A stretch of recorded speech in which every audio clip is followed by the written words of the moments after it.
Hey guys, welcome to government jobs Gyan YouTube channel. Guys, आज की इस वीडियो में हम बात करेंगे Rajasthan police sub inspector platoon commander के new recruitment notification online form apply process के बारे में। जी हां दोस्तों, राजस्थान पब्लिक सर्विस कमीशन ने राजस्थान पुलिस डिपार्टमेंट के अंतर्गत एसआई प्लाटून कमांडर के 1015 खाली पदों को भरने के लिए नोटिफिकेशन रिलीज कर दिया है। कैसे आप इस भर्ती में पार्टिसिपेट करने के लिए अपने फॉर्म अप्लाई कर सकते हो बिना कोई मिस्टेक किए हुए, इसकी पूरी जानकारी हम आपको स्टेप बाय स्टेप रजिस्ट्रेशन से लेकर प्रिंट तक इस वीडियो में देंगे। बस आपको इस वीडियो को स्किप किए बिना शुरू से लेकर एंड तक देखना है। उसके बाद वीडियो पसंद आए तो इसे लाइक और शेयर कर दें। चैनल पर नए हो तो इसे सब्सक्राइब कर लें। साथ ही साथ आपको फॉर्म अप्लाई करते हुए जो भी प्रॉब्लम फेस हो रही है उन सभी का हल आपको इस वीडियो में मिल जाएगा। जैसे कि कैसे यहाँ पर आपको अपना OTR रजिस्ट्रेशन करना है। OTR रजिस्ट्रेशन अगर आप कर चुके हो तो कैसे आपको अपनी KYC करनी है, कैसे आपको अपना लाइव फोटो कैप्चर करना है, बाकी के डॉक्यूमेंट्स अपलोड करने हैं, सिग्नेचर अपलोड करने हैं, पूरी जानकारी आपको इस वीडियो में दी जाएगी। साथ ही साथ हम आपको ये भी बताएंगे कि कौन सी वो कॉमन मिस्टेक है जिसे करने से आपका एप्लीकेशन फॉर्म रिजेक्ट हो सकता है, तो आपको उस मिस्टेक को अवॉइड करते हुए अपने फॉर्म अप्लाई करने हैं। तो बिना कोई वक्त गंवाए चलिए शुरू करते हैं। आपको इस वीडियो के डिस्क्रिप्शन बॉक्स में हमारी वेबसाइट IND-sarkari-naukri.in के इस पेज का लिंक मिल जाएगा। यहाँ पर आपको इस भर्ती के रिगार्डिंग सभी डिटेल्स प्रोवाइड कर दी गई है। राजस्थान पब्लिक सर्विस कमीशन ने राजस्थान पुलिस डिपार्टमेंट के अंतर्गत सब इंस्पेक्टर प्लाटून कमांडर के 1015 खाली पदों को भरने के लिए नोटिफिकेशन रिलीज कर दिया है। आप 10 अगस्त 2025 से 8 सितंबर 2025 तक अपने फॉर्म अप्लाई कर सकते हो। ग्रेजुएट डिग्री धारक कैंडिडेट अप्लाई कर सकते हैं। लेवल 11 के तहत उनको यहाँ पर सैलरी प्रोवाइड कराई जाएगी। साथ ही साथ यहाँ पर आपको नॉलेज होनी चाहिए हिंदी और देवनागरी स्क्रिप्ट की और राजस्थानी कल्चर की। 20 से 25 साल आपकी आयु सीमा रखी गई है। यहाँ पर आप ऑल इंडिया से ऑनलाइन मोड में इस भर्ती के लिए अप्लाई कर सकते हो। उसके लिए आपको इस पेज को नीचे स्क्रॉल डाउन करते हुए इंपॉर्टेंट लिंक सेक्शन में आना है। ऑफिशियल नोटिफिकेशन PDF लिंक पर क्लिक करके इस भर्ती के नोटिफिकेशन को ओपन कर लेना है और इसमें से आपको पूरी डिटेल रीड कर लेनी है। यहाँ पर आपको सभी डिटेल्स प्रोवाइड कर दी गई है, जैसे कि क्या पोस्ट का नाम है, कितनी उसके लिए नंबर ऑफ वैकेंसीज है, कौन सी पोस्ट के लिए कितनी वैकेंसीज है, किस कैटेगरी के लिए कितनी वैकेंसीज है, कैसे आप अप्लाई कर सकते हो, कब से कब तक अप्लाई कर सकते हो, क्या आपका एलिजिबिलिटी क्राइटेरिया होना चाहिए। पूरी जानकारी आपको इस नोटिफिकेशन में दे दी गई है। आप सभी डिटेल्स यहाँ से रीड करें, उसके बाद अपने फॉर्म अप्लाई कर लें। फॉर्म अप्लाई करने के लिए भी आपको हमारी वेबसाइट के इसी पेज पर ही अप्लाई ऑनलाइन का लिंक दिया गया है। जैसे ही आप इस लिंक पर क्लिक करेंगे तो आपके सामने यहाँ पर राजस्थान सिंगल साइन ऑन का ये ऑफिशियल पोर्टल ओपन होगा। इस पोर्टल के थ्रू यहाँ पर आप इस भर्ती के लिए अप्लाई कर सकते हो। यहाँ पर गाइस, अगर आपने राजस्थान सिंगल साइन ऑन के पोर्टल पर पहले से रजिस्ट्रेशन कर रखा है तो यहाँ पर आकर आपको अपनी SSO ID या फिर यूजर नेम एंटर करना है, अपना पासवर्ड आपको एंटर करना है, ये कैप्चा कोड आपको यहाँ पर एंटर करना है और लॉगिन की इस बटन पर क्लिक करके आपको अपने डैशबोर्ड में लॉगिन कर लेना है और फिर वहां से आपको अपना फॉर्म अप्लाई करना है। और गाइस, अगर आप यहाँ पर राजस्थान सिंगल साइन ऑन के पोर्टल से किसी भी भर्ती के लिए फर्स्ट टाइम अप्लाई करने जा रहे हो तो सबसे पहले यहाँ पर आपको अपना रजिस्ट्रेशन करना होगा। उसके लिए आपको रजिस्ट्रेशन की ये टैब दी गई है, तो यहाँ पर आपको रजिस्ट्रेशन की इस टैब पर क्लिक करना है। उसके बाद आपके सामने यहाँ पर रजिस्ट्रेशन का इंटरफेस ओपन होगा। यहाँ पर भी आपके पास दो ऑप्शन है, आप सिंपली सिटीजन या फिर उद्योग है तो आप इस ऑप्शन पर क्लिक करें, गवर्नमेंट एम्प्लॉय है तो आप इस ऑप्शन पर क्लिक करें गवर्नमेंट एम्प्लॉय की टैब पर। फिर यहाँ पर आप अपना SIPF इस ऑप्शन पर क्लिक करें, फिर आप अपना SIPF नंबर एंटर करें, अपना SIPF का पासवर्ड एंटर करें और नेक्स्ट ऑप्शन पर क्लिक करके अपना रजिस्ट्रेशन की आगे की टास्क कंप्लीट कर ले। गाइस, यहाँ पर अगर आप सिंपली सिटीजन है तो आपको इस ऑप्शन पर क्लिक करना है। फिर यहाँ पर आपको रजिस्ट्रेशन करने के लिए दो ऑप्शन मिलेंगे। आप यहाँ पर जन आधार और गूगल के थ्रू अपना रजिस्ट्रेशन कर सकते हो। जन आधार के थ्रू केवल राजस्थान रेजिडेंट के कैंडिडेट ही अपना रजिस्ट्रेशन कर सकते हैं और गूगल के थ्रू यहाँ पर राजस्थान के साथ साथ सभी स्टेट के कैंडिडेट अपना वन टाइम रजिस्ट्रेशन कर सकते हैं। तो यहाँ पर आपको गूगल के इस ऑप्शन पर क्लिक करना है। उसके बाद आपके सामने कुछ इस तरह से इंटरफेस ओपन होगा। अब यहाँ पर आपको अपनी जीमेल ID एंटर करनी है और फिर आपको नेक्स्ट के इस ऑप्शन पर क्लिक कर देना है। उसके बाद यहाँ पर आपको कंटिन्यू की स्टेप पर क्लिक करना है। नेक्स्ट आपके सामने कुछ इस तरह से इंटरफेस शो होगा। आपकी ईमेल आईडी के शुरू के कैरेक्टर को यहाँ पर आपका एसएसओ आईडी या फिर यूजर नेम सेट कर दिया गया है एसएसओ की तरफ से। अगर इसमें आप चेंज करना चाहते हैं तो आप अपने अकॉर्डिंग ABCDXYZ कुछ भी आप इसमें चेंज कर सकते हो। और फिर यहाँ पर अगर ये ग्रीन कलर में है तो यानी कि ये यूजर नेम अवेलेबल है, और अगर ये रेड कलर में होगा और यहाँ पर क्रॉस का निशान होगा तो फिर ये अवेलेबल नहीं होगा। आपको उसमें कुछ चेंज करना होगा और अपने अकॉर्डिंग यहाँ पर आपको अपना यूजर नेम सेट कर लेना है। उसके बाद यहाँ पर आपको अपना पासवर्ड एंटर करना है। गाइस यहाँ पर आपका पासवर्ड 8 से 30 कैरेक्टर के बीच में होना चाहिए। यहाँ पर आपको पासवर्ड की गाइडलाइन दी गई है। इस गाइडलाइन के अकॉर्डिंग आपको अपना पासवर्ड यहाँ पर रेडी करना है। आपको कुछ इस फॉर्मेट में अपना पासवर्ड यहाँ पर रेडी करना है। मीन्स आपका पासवर्ड यहाँ पर अल्फा न्यूमेरिक फॉर्मेट में होना चाहिए। आपके पासवर्ड में कम से कम एक अपर केस कैरेक्टर, एक लोअर केस कैरेक्टर, एक इंटीजर नंबर और एक स्पेशल कैरेक्टर जैसे कि @ या फिर डॉलर होना चाहिए। तो इस फॉर्मेट में यहाँ पर आपको अपना पासवर्ड सेट करना है। वही पासवर्ड आपको कंफर्म पासवर्ड फील्ड में एंटर करना है। उसके बाद यहाँ पर आपको अपना मोबाइल नंबर एंटर करना है। फिर आपको इसे नीचे स्क्रॉल डाउन करना है। फिर यहाँ पर आपको अपना मोबाइल नंबर एंटर करना है या फिर ईमेल आईडी एंटर करनी है। और उसके बाद गाइस यहाँ पर आपको रजिस्टर की इस टैब पर क्लिक कर देना है। इस तरह से यहाँ पर आपका रजिस्ट्रेशन सक्सेसफुली कंप्लीट हो जाएगा। आपको एक यूजर आईडी और पासवर्ड आपके रजिस्टर्ड मोबाइल नंबर पर सबमिट कर दिया गया है। आपको उसे केयरफुली नोट डाउन करके रख लेना है फ्यूचर यूज के लिए। और यहाँ पर अब आपको ओके के इस बटन पर क्लिक करना है। नेक्स्ट आपके सामने कुछ इस तरह से इंटरफेस ओपन होगा। गाइस यहाँ पर अब आपको अपनी एसएसओ आईडी या फिर यूजर नेम एंटर करना है। उसके बाद आपको अपना पासवर्ड एंटर करना है जो आपके मोबाइल नंबर पर आया है या फिर आपने जो क्रिएट किया है। उसके बाद आपको ये कैप्चा कोड यहाँ पर एंटर करना है और फिर आपको यहाँ पर लॉगिन की इस टैब पर क्लिक कर देना है। और गाइस यहाँ पर अगर आप अपनी एसएसओ आईडी भूल गए हैं या फिर पासवर्ड भूल गए हैं तो यहाँ पर आप I forget my digital identity SSO ID के सामने क्लिक हियर के इस लिंक पर क्लिक करें और फिर यहाँ पर आप अपनी बेसिक डिटेल्स प्रोवाइड कराते हुए अपनी एसएसओ आईडी गेट कर लें। पासवर्ड भूल चुके हैं तो उसके लिए भी आप क्लिक हियर के इस लिंक पर क्लिक करके अपना पासवर्ड गेट कर सकते हैं। अगर मल्टीपल एसएसओ आईडी है तो आप क्लिक हियर टू मर्ज इस ऑप्शन पर क्लिक करके अपनी एसएसओ आईडी यहाँ पर मर्ज कर सकते हैं।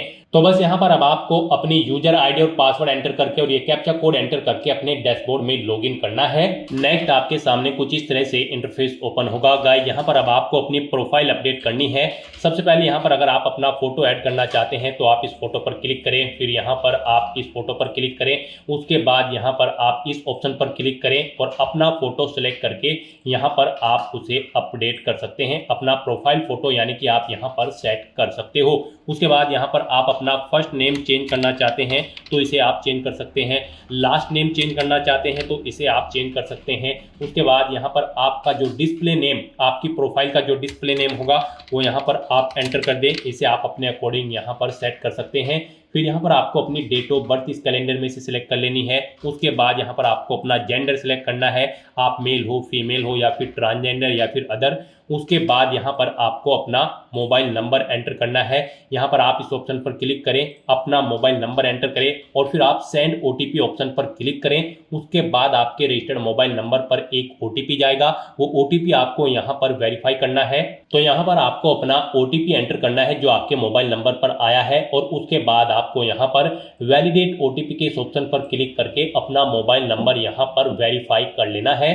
फिर यहाँ पर अगर आपके पास कोई लैंडलाइन नंबर है तो आप एंटर कर सकते हैं, नहीं है तो आप इस कॉलम को खाली छोड़ दें। फिर यहाँ पर आपको अपना एड्रेस एंटर करना है। उसके बाद आपको अपना पोस्टल कोड देना है, अपनी सिटी या फिर डिस्ट्रिक्ट यहाँ पर आप एंटर करें। और गाइस यहाँ पर उसके बाद आप अपना स्टेट सिलेक्ट कर लें, जिस स्टेट से आप बिलोंग करते हैं। उसके बाद अगर आप राजस्थान स्टेट के कैंडिडेट हैं तो आप अपनी जन आधार आईडी या फिर इनरोलमेंट आईडी यहाँ पर एंटर करें। आप इस ऑप्शन पर क्लिक करें, अपनी जन आधार आईडी या फिर इनरोलमेंट आईडी यहाँ पर एंटर करें और फैच मेंबर्स ऑप्शन पर क्लिक करके अपनी डिटेल यहाँ पर फैच कर ले। फिर यहाँ पर अगर आप राजस्थान स्टेट के कैंडिडेट हैं तो यहाँ पर आपको अपना संस्था आधार नंबर एंटर करना है। आप इस ऑप्शन पर क्लिक करें, अपना संस्था आधार नंबर एंटर करें, सेंड ओटीपी ऑप्शन पर क्लिक करें, आपके मोबाइल नंबर पर एक OTP आएगा जो आपके संस्था आधार नंबर से लिंक है। वो OTP आप यहाँ पर एंटर करके उसे वेरीफाई कर ले और उसके बाद गाइस यहाँ पर आप अपडेट के इस बटन पर क्लिक करके अपनी प्रोफाइल की सभी डिटेल्स यहाँ पर अपडेट कर दें। इस तरह से यहाँ पर आपकी SSO की जो प्रोफाइल है वो सक्सेसफुली अपडेट हो चुकी है। अब यहाँ पर आप ओके के बटन पर क्लिक करें। नेक्स्ट आपके सामने यहाँ पर कुछ इस तरह से इंटरफेस ओपन होगा। अब यहाँ पर आपको रिक्रूटमेंट पोर्टल सर्च करना है। आप कंट्रोल F यहाँ पर प्रेस करें, REC एंटर करें। उसके बाद यहाँ पर आपको रिक्रूटमेंट पोर्टल का ये ऑप्शन मिलेगा। आप इस लिंक पर क्लिक कर दें। नेक्स्ट आपके सामने कुछ इस तरह से इंटरफेस ओपन होगा। अब यहाँ पर आने के बाद आपको वन टाइम रजिस्ट्रेशन के इस लिंक पर क्लिक करना है। उसके बाद आपके सामने यहाँ पर कुछ इस तरह से इंटरफेस ओपन होगा। अब यहाँ पर आपको अपने वन टाइम रजिस्ट्रेशन की डिटेल प्रोवाइड करनी है। अब यहाँ पर आपसे सबसे पहले पूछा गया है कि क्या आप राजस्थान स्टेट के निवासी हैं, अगर हैं तो यस करें और फिर यहाँ पर आप अपनी जन आधार या फिर एक्नॉलेजमेंट ID एंटर करके फैच मेंबर ऑप्शन पर क्लिक करें और अपनी डिटेल यहाँ पर फैच कर ले। और अगर आप राजस्थान के निवासी नहीं हैं तो यहाँ पर आपको नो ऑप्शन सेलेक्ट करना है। उसके बाद यहाँ पर आपको अपना आधार नंबर एंटर करना है और फिर यहाँ पर आपको एग्री की स्टेप पर क्लिक कर देना है। उसके बाद यहाँ पर आपके सामने कुछ इस तरह से पॉपअप शो होगा।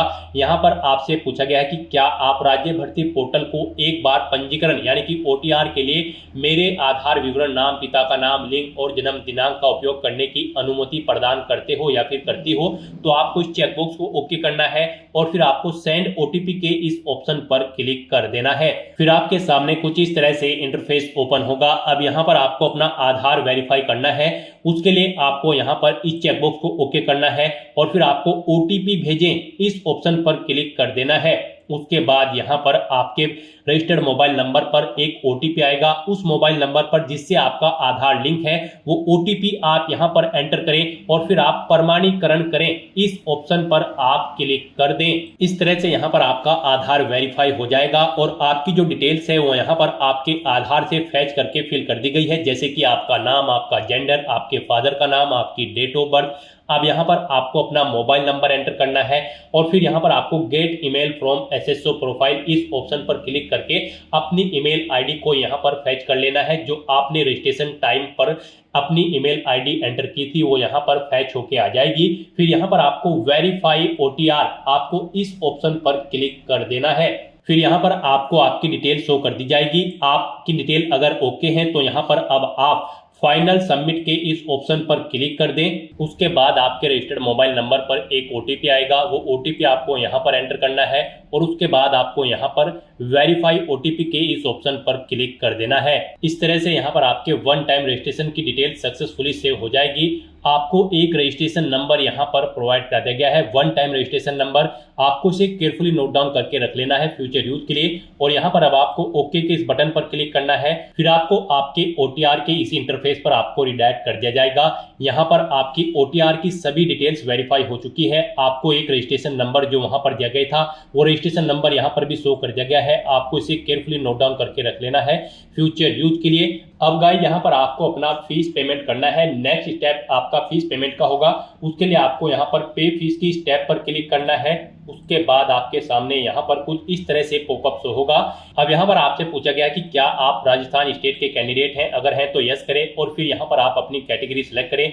आप रिजर्व कैटेगरी के अंतर्गत आते हो या फिर अनरिजर्व के, आप अपने अकॉर्डिंग ऑप्शन सिलेक्ट करें। और अगर आप राजस्थान स्टेट के कैंडिडेट नहीं हैं तो यहाँ पर आप नो ऑप्शन सिलेक्ट करें। फिर यहाँ पर केवल अनरिजर्व कैटेगरी कैंडिडेट ही अप्लाई कर सकते हैं अगर आप राजस्थान स्टेट से बाहर के कैंडिडेट हैं।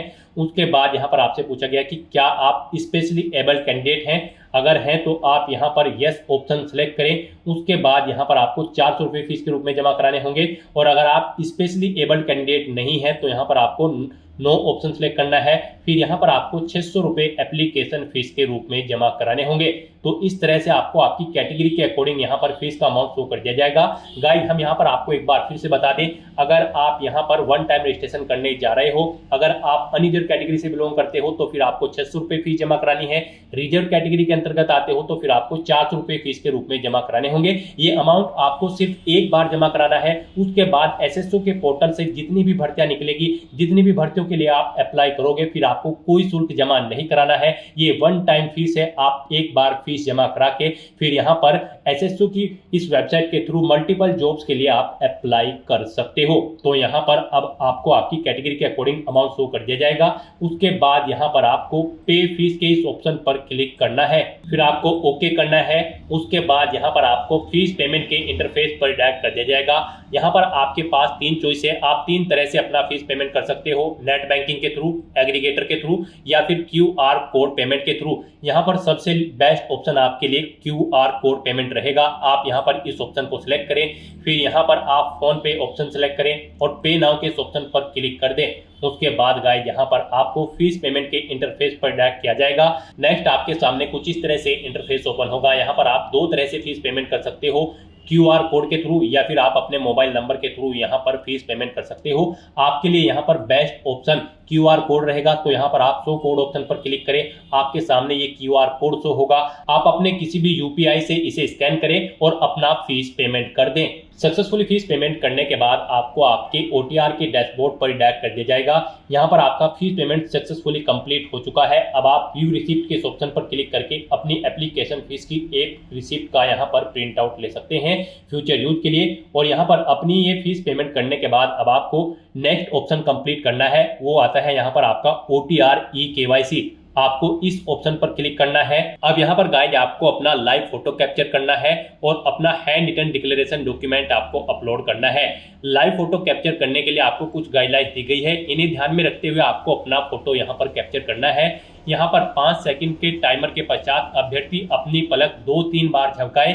यदि आपकी फोटो बंद आंखों के साथ कैप्चर हुई है तो आप दोबारा से अपनी फोटो कैप्चर करें और फोटो कैप्चर करते समय आपको कैमरे की तरफ देखना है। अगर आप चश्मे का इस्तेमाल करते हैं तो आप अपना फोटो चश्मे के साथ ही लें, परंतु इस बात का ध्यान रखें कि चश्मे पर रोशनी के कारण फोटो अस्पष्ट अथवा चमक के साथ कैप्चर ना हो। बिल्कुल साफ फोटो आपका होना चाहिए। साथ ही साथ यहाँ पर अभ्यर्थियों को सुनिश्चित करना होगा कि लाइव फोटो साफ एवं पर्याप्त रोशनी में पृष्ठभूमि के साथ ली गई हो। धुंधली अथवा अंधकार में फोटो यहाँ पर एक्सेप्ट नहीं होगी। गाइस यहाँ पर अगर आपका फोटो स्पष्ट नहीं है तो आप बार बार अपना फोटो कैप्चर कर सकते हैं, परंतु एक बात आपको याद रखनी है, OTP के माध्यम से वेरिफिकेशन के पश्चात फाइनल सबमिट किए जाने के बाद आपको अवसर नहीं मिलेगा। उससे पहले ही आपको अपना फोटो यहाँ पर कैप्चर कर लेना है, फिर आप चेंज नहीं कर पाओगे। तो यहाँ पर इन दिशा निर्देश को रीड करने के बाद आपको इस चेकबॉक्स को ओके करना है। उसके बाद आपको टेक फोटो इस ऑप्शन पर क्लिक करना है। तो यहाँ पर अपना फोटो कैप्चर करने के बाद फिर आपको अपना handwritten declaration document upload करना है। उसके लिए यहाँ पर आपको फॉर्मेट दिया गया है, आप सैंपल फाइल के इस लिंक पर क्लिक करें। नेक्स्ट आपके सामने यहाँ पर ये PDF ओपन हो जाएगी। गाइस यहाँ पर आपको इस PDF का एक हार्ड कॉपी प्रिंट आउट ले लेना है और उसके बाद आपको उस हार्ड कॉपी प्रिंट आउट पर अपना नाम मेंशन करना है, अपने फादर का नाम मेंशन करना है, अपनी डेट ऑफ बर्थ देनी है, यहाँ पर आपको अपने हस्ताक्षर करने हैं और उसके बाद आपको ये कंप्लीट डाटा फिर यहाँ पर मेंशन कर देना है अपने हाथ से ब्लू इंक पेन से। और उसके बाद यहाँ पर आपको अपने सिग्नेचर कर देने हैं। फिर ऐसे ही आपको यहाँ पर इंग्लिश में भी अपनी राइटिंग देनी है। उसके लिए यहाँ पर आपको इंग्लिश का परफॉर्मा दिया गया है। यहाँ पर भी आने के बाद आपको फिर अपना नाम एंटर करना है इंग्लिश में, अपने फादर का नाम एंटर करना है इंग्लिश में, अपनी डेट ऑफ बर्थ देनी है और फिर यहाँ पर आपको अपने सिग्नेचर करने हैं। और उसके बाद आपको ये कंप्लीट डाटा फिर अपने हैंड से ब्लू इंक पेन से आपको फिर दोबारा से इंग्लिश में यहाँ पर राइट कर देना है। उसके बाद गाइस यहाँ पर आपको अपनी SSO ID एंटर करनी है, अपना OTR वन टाइम रजिस्ट्रेशन का जो नंबर आपको मिला है वो रजिस्ट्रेशन नंबर यहाँ पर आपको एंटर करना है, अपना परमानेंट एड्रेस आपको यहाँ पर मेंशन कर देना है और यहाँ पर आपको अपने सिग्नेचर कर देने हैं। इस तरह से आपको अपना ये हैंड रिटन डिक्लेरेशन डॉक्यूमेंट तैयार कर लेना है और फिर इसका आपको फोटो खींचकर अपने कंप्यूटर में सेव कर लेना है, यानी कि इसकी एक सॉफ्ट कॉपी। और फिर आपको अपना वो डॉक्यूमेंट यहाँ पर अपलोड करना होगा। यहाँ पर आपका ये डॉक्यूमेंट PDF फॉर्मेट में होना चाहिए, साइज उसका 100 से 200 KB के बीच में होना चाहिए। तो यहाँ पर आपको चूज फाइल बटन पर क्लिक करना है, फाइल को सिलेक्ट करना है और अपना ये हैंड रिटन डिक्लेरेशन डॉक्यूमेंट यहाँ पर अपलोड कर देना है। गाइस हम आपको सैंपल के तौर पर दिखा रहे हैं, कुछ इस तरह से यहाँ पर आपको अपना हैंड रिटन डिक्लेरेशन डॉक्यूमेंट तैयार करना है और फिर इसे आपको अपलोड कर देना है। अपना फोटो अपलोड करने के बाद और हैंड रिटन डिक्लेरेशन अपलोड करने के बाद अब आपको सबमिट eKYC की स्टेप पर क्लिक करना है। उसके बाद में आपको इन चेक बॉक्सेस को ओके करना है और सेंड ओटीपी की टैब पर क्लिक कर देना है। एक ओटीपी आपके मोबाइल नंबर और ईमेल एड्रेस पर सबमिट किया गया है, वो ओटीपी आपको इस बॉक्स में एंटर करना होगा और फाइनल सबमिट की इस टैब पर क्लिक कर देना होगा। इस तरह से आपकी OTR eKYC कंप्लीट हो चुकी है। तो यहाँ पर अब आपके तीनों स्टेप कंप्लीट हो चुके हैं, आपकी प्रोफाइल यहाँ पर अपडेट हो चुकी है, फीस पेमेंट आप कर चुके हो, अपनी eKYC आप कंप्लीट कर चुके हो। अब यहाँ पर आकर आपको होम के इस लिंक पर क्लिक कर देना है। उसके बाद यहाँ पर आपको आपके डैशबोर्ड में डायरेक्ट कर दिया जाएगा। अब यहाँ पर आपको ऑनगोइंग रिक्रूटमेंट सेक्शन में sub inspector COMB exam 2025 RPSC के सामने अप्लाई नाउ के इस लिंक पर क्लिक कर देना है इस भर्ती पर अप्लाई करने के लिए। नेक्स्ट आपके सामने कुछ इस तरह से इंटरफेस ओपन होगा। अब आपको दोबारा से सब इंस्पेक्टर / प्लाटून कमांडर की इस टैब पर क्लिक कर देना है। नेक्स्ट आपके सामने कुछ इस तरह से इंटरफेस शो होगा। यहाँ पर अगर आप अपने वन टाइम रजिस्ट्रेशन में कोई अपडेट करना चाहते हैं या फिर आप अपनी eKYC अपडेट करना चाहते हैं तो आप अपडेट के ऑप्शन पर क्लिक करें और अपना OTR यहाँ पर आप अपडेट कर लें। अगर अपडेटेड है तो बस यहाँ पर अब आपको प्रोसीड की स्टेप पर क्लिक कर देना है। अब यहाँ पर आपको अपनी बेसिक डिटेल्स प्रोवाइड करनी है। यहाँ पर आपको कुछ डिटेल आपकी ऑटोमेटिकली फिर मिल जाएगी जो आपके OTR से फैच कर ली गई है। यहाँ पर अब आपको अपनी मदर का नाम एंटर करना है। उसके बाद गाइड यहाँ पर आपको अपनी कैटेगरी सिलेक्ट कर लेनी है। फिर यहाँ पर आपको अपनी बेंचमार्क दिव्यांगजन श्रेणी व्यक्ति अगर आप हैं तो यहाँ पर आप सिलेक्ट कर लें, नहीं है तो यहाँ पर आप नॉट एप्लीकेबल ऑप्शन सिलेक्ट कर लें। उसके बाद यहाँ पर अगर आप दिव्यांगजन उप श्रेणी के अंतर्गत आते हैं तो वो सिलेक्ट करेंगे। यहाँ पर अगर आप दिव्यांगजन श्रेणी सिलेक्ट करते हैं तो फिर आपको उप दिव्यांगजन श्रेणी भी यहाँ पर सिलेक्ट करनी होगी। फिर आपको बताना होगा कि क्या आपको श्रोत लेखक की आवश्यकता होगी एग्जाम में, आप उसका प्रबंध स्वयं करेंगे या फिर विभाग के द्वारा उसका करना होगा। आपको यहाँ पर ऑप्शन सेलेक्ट करना होगा। फिर यहाँ पर आपको अपनी मैरिटल स्टेटस सेलेक्ट कर लेना है, आप मैरिड हो या फिर अनमैरिड। उसके बाद यहाँ पर अगर आप मैरिड हो तो और अगर आपके जीवन साथियों की मृत्यु हो चुकी है तो उसकी तिथि यहाँ पर आपको सिलेक्ट करनी होगी। यहाँ पर आपको अपनी डिटेल देनी होगी मैरिड की। और अगर आप अनमैरिड हो तो फिर आपको ये कॉलम्स यहाँ पर डिसेबल्ड कर दिए जाएंगे। आपको अपने जीवन साथी का नाम भी देना होगा अगर आप मैरिड हो, नहीं हो तो आपके सामने एक कॉलम यहाँ पर डिसेबल्ड कर दिए जाएंगे। फिर यहाँ पर आपको अपने जीवित बालकों की संख्या देनी है। अगर आप मैरिड हैं कितने आपके बालक हैं, नहीं है और आप अनमैरिड भी हैं तो फिर यहाँ पर आपको 00 एंटर कर देना है। उसके बाद आपको इस पेज को नीचे स्क्रॉल डाउन करना है। फिर यहाँ पर अगर आप अपना व्हाट्सअप मोबाइल नंबर देना चाहते हैं तो वो आप एंटर कर दें, नहीं देना चाहते हैं तो इस कॉलम को खाली छोड़ दें। आपके पास पासपोर्ट है तो उसका नंबर आप दे सकते हैं, जन आधार ID यहाँ पर आप एंटर कर सकते हैं। नहीं करना चाहते हैं तो आप इन कॉलम्स को खाली छोड़ सकते हैं। उसके बाद यहाँ पर आपसे पूछा गया है कि क्या आप राजस्थान के अनुसूचित क्षेत्र से संबंधित है, अगर है तो यहाँ पर आप यस करेंगे अगर आप राजस्थान स्टेट से बिलोंग करते होंगे, और अगर आप राजस्थान स्टेट से बाहर के कैंडिडेट हैं तो फिर यहाँ पर आपके सामने केवल नो का ऑप्शन आएगा। अगर आप राजस्थान से बिलोंग करते हैं तो फिर आपके सामने यहाँ पर यस या नो का ऑप्शन शो होगा। उसके बाद गाइज यहाँ पर आपको अपना कोरोस्पोंडेंस एड्रेस एंटर कर देना है और फिर गाइज आपको यहाँ पर नेक्स्ट के इस ऑप्शन पर क्लिक कर देना है। नेक्स्ट यहाँ पर आपको अपनी पर्सनल डिटेल प्रोवाइड करनी है। सबसे पहले यहाँ पर आपको अपनी नेशनलिटी सिलेक्ट कर लेनी है। फिर आपको अपना होम स्टेट यहाँ पर सिलेक्ट कर लेना है और फिर उसके बाद यहाँ पर आपको अपना जिला सिलेक्ट कर लेना है। उसके बाद यहाँ पर आपको अपना ब्लॉक सिलेक्ट करना है, तहसील सिलेक्ट करनी है, विलेज यहाँ पर आपको सिलेक्ट कर लेना है। फिर आपसे पूछा गया है कि क्या यहाँ पर आप इंडिया के बाहर से स्थापित हुए हैं, अगर हुए हैं तो आप यस करेंगे, और किस कंट्री से हुए हैं वो आप सिलेक्ट करेंगे, नहीं हुए हैं यहीं के आप इंडिया के हैं तो आप नो ऑप्शन सिलेक्ट कर लेंगे। उसके बाद आपसे पूछा गया है कि क्या आप भूतपूर्व सैनिक हैं, अगर हैं तो आप यस करेंगे, और फिर सर्विस स्टेटस देंगे। यहाँ पर आपके पास NOC ले रखी है आपने या फिर आप रिटायर्ड है, रिटायर्ड है तो PPO नंबर देंगे, रिटायरमेंट की डेट यहाँ पर आप देंगे, और अगर आपने NOC ले रखी है तो फिर आप NOC लेटर नंबर देंगे, डेट ऑफ NOC यहाँ पर आप सिलेक्ट कर लेंगे। और अगर आप EX सर्विसमैन कैंडिडेट नहीं है तो सिंपली यहाँ पर आप नो ऑप्शन सेलेक्ट करें, आगे की डिटेल फिर आपको डिसेबल्ड कर दी जाएगी, नहीं देनी है।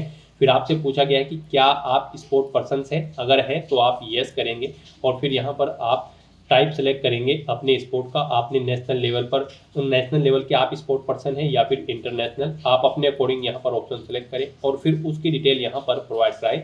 जैसे कि गेम का नाम यहाँ पर आपको देना है, संस्था का नाम देना है जिससे आपने गेम खेला है, भागीदारी का वर्ष देना है, टूर्नामेंट का प्रकार आपको सिलेक्ट कर लेना है, वो इंडिविजुअल था या टीम प्लेयर, फिर क्या आप विजेता है या प्रतिभागी है, फिर क्या आपने राष्ट्रीय टूर्नामेंट में पदक जीता है। यहाँ पर मेडल का प्रकार आपको सिलेक्ट करना होगा अगर आपने मेडल जीता होगा। इस तरह से यहाँ पर आपको अपने स्पोर्ट की डिटेल देनी होगी, और अगर आप स्पोर्ट पर्सन नहीं है तो सिंपली यहाँ पर आप नो ऑप्शन सेलेक्ट करें, फिर आगे की डिटेल आपको प्रोवाइड नहीं करानी है। उसके बाद आपसे पूछा गया है कि क्या आप एनसीसी कैडेट प्रशिक्षक हैं, अगर हैं तो आप यस करेंगे, और फिर किस डेट से किस डेट तक है वो डेट आप सेलेक्ट करेंगे, नहीं है तो आप नो ऑप्शन सेलेक्ट करें।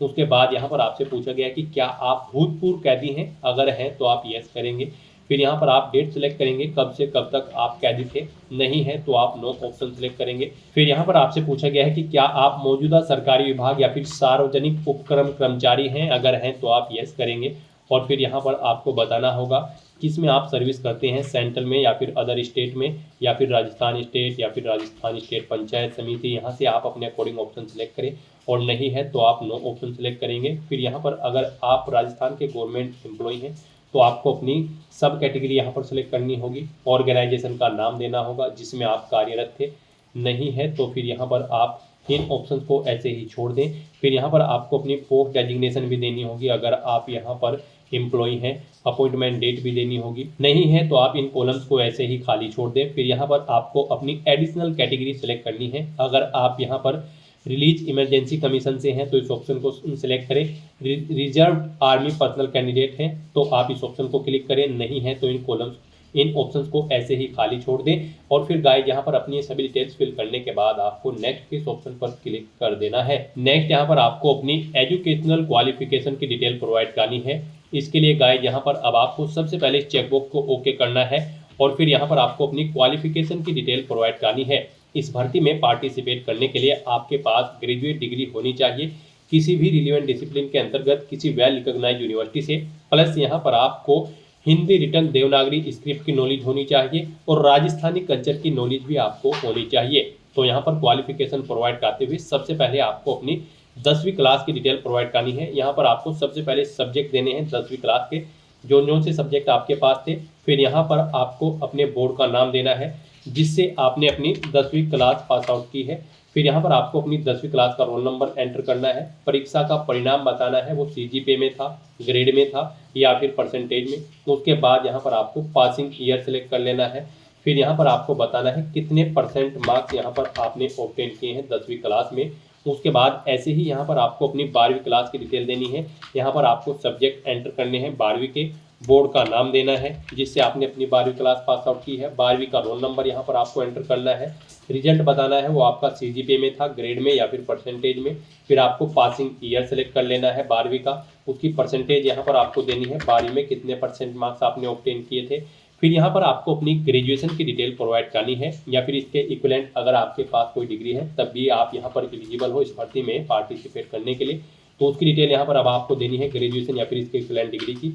यहाँ पर भी आपको सब्जेक्ट देने हैं, ग्रेजुएशन में आपके पास कौन कौन से सब्जेक्ट थे, फिर किस यूनिवर्सिटी से आपने अपनी ग्रेजुएशन पास आउट की है या फिर विद्यालय से, वो यहाँ पर आपको एंटर करना है। अपना ग्रेजुएशन का रोल नंबर यहाँ पर आपको एंटर करना है, रिजल्ट आपका यहाँ पर CGPA में था, ग्रेड में था या फिर परसेंटेज में, या फिर अवेटेड है, आप फाइनल ईयर में एक्टेड हैं तब भी आप अप्लाई कर सकते हो। आप अपने अकॉर्डिंग ऑप्शन सेलेक्ट करें, और फिर यहाँ पर आप पासिंग ईयर दें, कब आपने अपनी ग्रेजुएशन यहाँ पर पास आउट की है, फिर कितने परसेंट मार्क्स आपने ऑब्टेन किए हैं ग्रेजुएशन में, वो यहाँ पर आप एंटर करें। इस तरह से यहाँ पर आपको अपनी क्वालिफिकेशन की डिटेल प्रोवाइड कर देनी है। उसके बाद अगर आपने पोस्ट ग्रेजुएशन या फिर कोई अन्य क्वालिफिकेशन कर रखी है तो उसकी डिटेल भी आप सेम ऐसे ही यहाँ पर प्रोवाइड कर सकते हैं। फिर यहाँ पर गाइज आपसे पूछा गया है कि क्या आपको वर्किंग एक्सपीरियंस है, अगर है तो आप यस करेंगे, और अपने एक्सपीरियंस की डिटेल आप यहाँ पर प्रोवाइड कर सकते हैं। यहाँ पर आपको एम्प्लॉयर यानी अपना नाम देना होगा, फिर यहाँ पर आपको अपना रजिस्ट्रेशन नंबर एंटर कर देना है, डेजिग्नेशन देनी है, किस पोस्ट पर आप कार्यरत थे, डिपार्टमेंट का नाम देना है जिसमें आप कार्यरत थे, जॉब का नेचर यहाँ पर आपको देना है, कब से कब तक आपने जॉब की है वो डेट आपको सिलेक्ट कर लेनी है। फिर इनके अकॉर्डिंग आपके यहाँ पर वर्किंग एक्सपीरियंस जितना भी होगा ईयर मंथ डेट में वो कैलकुलेट करके आपको शो कर दिया जाएगा। सैलरी आपको देनी है, किस वेतनमान पर आप कार्यरत थे, ग्रेड पे कितना था वो यहाँ पर आपको एंटर कर देना है, और ऐड के ऑप्शन पर क्लिक करके अपने एक्सपीरियंस की डिटेल आपको ऐड कर देनी है। एक से ज़्यादा जगह वर्किंग एक्सपीरियंस है तो दोबारा से आपको अपने एक्सपीरियंस की डिटेल सेम ऐसे ही यहाँ पर ऐड कर देनी है। और गाइज अगर आपको यहाँ पर एक्सपीरियंस नहीं है तो यहाँ पर इस भर्ती में पार्टिसिपेट करने के लिए कोई एक्सपीरियंस रिक्वायर्ड नहीं है। आपको फिर यहाँ पर अपने एक्सपीरियंस की डिटेल प्रोवाइड करने की जरूरत नहीं होगी। बस यहाँ पर आपको सिंपली नेक्स्ट के इस ऑप्शन पर क्लिक कर देना है। फिर यहाँ पर आपके सामने ये पॉपअप शो होगा। अब आप इन चेक बॉक्सेस को ओके करें और सेंड ओटीपी के इस ऑप्शन पर क्लिक कर दें। फिर आपके रजिस्टर्ड मोबाइल नंबर और ईमेल आईडी पर एक ओटीपी सबमिट किया गया है, वो ओटीपी आपको यहाँ पर एंटर करना है और वेरीफाई ओटीपी के इस ऑप्शन पर क्लिक करते हुए अपना ओटीपी यहाँ पर वेरीफाई कर लेना है। नेक्स्ट यहाँ पर आपको अपने सिग्नेचर अपलोड करने हैं और लेफ्ट थंब इम्प्रेशन अपलोड करना है। इनके लिए आपको गाइडलाइन दी गई है। यहाँ पर आपके सिग्नेचर और जो लेफ्ट थंब इम्प्रेशन है वो 20 KB से 50 KB के बीच में होने चाहिए। जेपीजी या फिर जेपीईजी फॉर्मेट में आपकी इन फाइल्स का टाइप होना चाहिए। और यहाँ पर आपके अगर ये डॉक्यूमेंट छोटे या बड़े हैं फाइल का साइज, तो आपको क्या करना है, आपको गूगल पर जाना है, इमेज रिसाइजर टाइप करना है, मल्टीपल ऑनलाइन वेबसाइट ओपन होगी, वहां पर कोई भी वेबसाइट आप ओपन करें, अपनी फाइल अपलोड करें और दी गई रिक्वायरमेंट के अकॉर्डिंग उसका साइज सेट करके फाइल को डाउनलोड करके उसे यहाँ पर आप अपलोड कर दें। फाइल को अपलोड करने के लिए आपको चूज फाइल के ऑप्शन पर क्लिक करना है, फाइल को सिलेक्ट कर लेना है और 1 बाय 1 करके आपको अपने सिग्नेचर और लेफ्ट थंब इम्प्रेशन यहाँ पर अपलोड कर देने हैं। उसके बाद आपकी बॉडी पर कोई कट या तिल का निशान है तो उस पैलेस का नाम यहाँ पर आपको एंटर कर देना है और फिर गाइड यहाँ पर आपको नेक्स्ट के इस ऑप्शन पर क्लिक कर देना है। नेक्स्ट यहाँ पर आपको अपनी पोस्ट प्रेफरेंस देनी है। यहाँ पर आप जिस पोस्ट को फर्स्ट नंबर पर प्रेफरेंस देना चाहते हैं उसे फर्स्ट नंबर पर सिलेक्ट करें। जैसे कि अगर आप यहाँ पर सब इंस्पेक्टर आईबी को फर्स्ट नंबर पर प्रेफरेंस देना चाहते हैं तो इसे आप सिलेक्ट करें। फिर आप जिसे सेकंड और थर्ड पर प्रेफरेंस देना चाहते हैं उसे क्रम से आप सेकंड और थर्ड पर यहाँ पर सिलेक्ट करें। इस तरह से यहाँ पर आपको अपनी पोस्ट प्रेफरेंस दे देनी है और फिर गाइड आपको यहाँ पर नेक्स्ट के इस ऑप्शन पर क्लिक कर देना है। नेक्स्ट आपको आपके एप्लीकेशन फॉर्म का पूरा प्रीव्यू शो कर दिया गया है। यहाँ पर पीछे जो अब तक आपने डिटेल प्रोवाइड कराई है उसका पूरा प्रीव्यू आपको शो कर दिया गया है। आपको सभी डिटेल केयरफुली चेकआउट करनी है, पेज को नीचे स्क्रॉल डाउन करना है, डिक्लेरेशन सेक्शन में इस चेकबॉक्स को ओके करना है। कहीं पर कोई मिस्टेक है तो आप अपडेट बटन पर क्लिक करके अपडेट कर सकते हैं, नहीं तो गाइड यहाँ पर अब आपको फाइनल सबमिट के इस ऑप्शन पर क्लिक कर देना है। नेक्स्ट आपके सामने ये पॉपअप शो होगा। अब आपको दोबारा से इस चेकबॉक्स को ओके करना है और सेंड ओटीपी के इस ऑप्शन पर क्लिक कर देना है। फिर यहाँ पर आपके रजिस्टर्ड मोबाइल नंबर और ईमेल आईडी पर एक ओटीपी आया होगा, वो ओटीपी आपको यहाँ पर एंटर करना है और वेरीफाई ओटीपी के इस ऑप्शन पर क्लिक कर देना है। इस तरह से यहाँ पर आपका एप्लीकेशन फॉर्म सक्सेसफुली सबमिट हो चुका है। अब आपको यहाँ पर प्रिंटर के इस ऑप्शन पर क्लिक करके अपने एप्लीकेशन फॉर्म का एक हार्ड कॉपी प्रिंट आउट ले लेना है फ्यूचर यूज के लिए, फ्यूचर रेफरेंस के लिए। और आप अपने डैशबोर्ड में जाकर भी अपने एप्लीकेशन फॉर्म का स्टेटस चेकआउट कर सकते हो कि वो सक्सेसफुली सबमिट हो चुका है या फिर नहीं।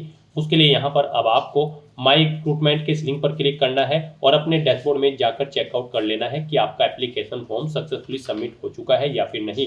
तो दोस्तों ऐसे आप अपना आरपीएससी राजस्थान सब इंस्पेक्टर प्लाटून कमांडर की इस भर्ती के लिए फॉर्म अप्लाई कर सकते हो बिना कोई मिस्टेक किए हुए, स्टेप बाय स्टेप। आज की इस वीडियो में बस इतना ही। आई होप ये वीडियो आपको पसंद आई होगी।